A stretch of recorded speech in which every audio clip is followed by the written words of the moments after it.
કે તમામ બાબતો છે ચર્ચા આગળ પણ રહેશે, પરંતુ જે સેક્ટર પર સૌથી વધારે નજર છે તે રેલવે છે. પહેલા રેલવેનું બજેટ અલગ આવતું હતું, પરંતુ હવે જ્યારે એક સાથે આવે છે ત્યારે એવી શક્યતાઓ છે કે 300થી વધુ અમૃત અને વંદે ભારત ટ્રેનની ઘોષણા પણ થઈ શકે છે. જોકે રેલવે વિભાગ તરફથી અપેક્ષા શું રાખવામાં આવે, ટ્રેન આગામી સમયમાં કેટલી વધશે અને ટ્રાન્સપોર્ટેશનમાં કેટલું બજેટ ફાળવવામાં આવશે, તમામ બાબતોને લઈને અમારા સંવાદદાતા સચિન પાટીલ જોડાયા છે. સીધા તેમની સાથે જઈશું.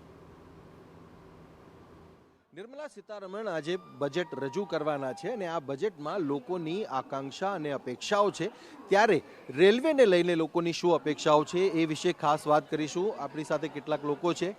रेलवे को लेकर के क्या अपेक्षाएं आपकी हैं, क्योंकि ट्रेन बढ़ना या उसकी फ्रिक्वेंसी बढ़ना या उसके अलावा क्या क्या चीज़ें आपको लगती हैं कि रेलवे के लिए आपको एक्सपेक्ट कर रहे हैं कि आज बजट में उसके लिए अनाउंसमेंट होनी चाहिए? देखिए, हम लोग आए हैं यहाँ खेलने, ये सारे प्लेयर्स से स्कूल गेम्स हो रहा था वो सोमनाथ में, वो स्कूल गेम्स खेल के आ रहे हैं हम लोग.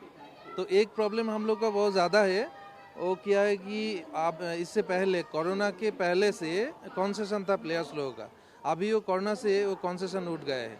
तो ये सारे जो प्लेयर्स होता है मैक्सिमम ही नीडी फैमिली से होता है, तो इन लोगों के लिए बहुत दिक्कत हो रहा है फुल टिकट करके खेलने आना.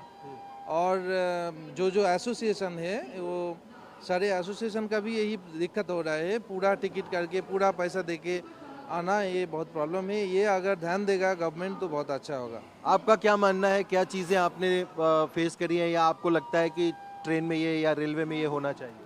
तो रेलवे में जो खाना है वो बहुत अच्छा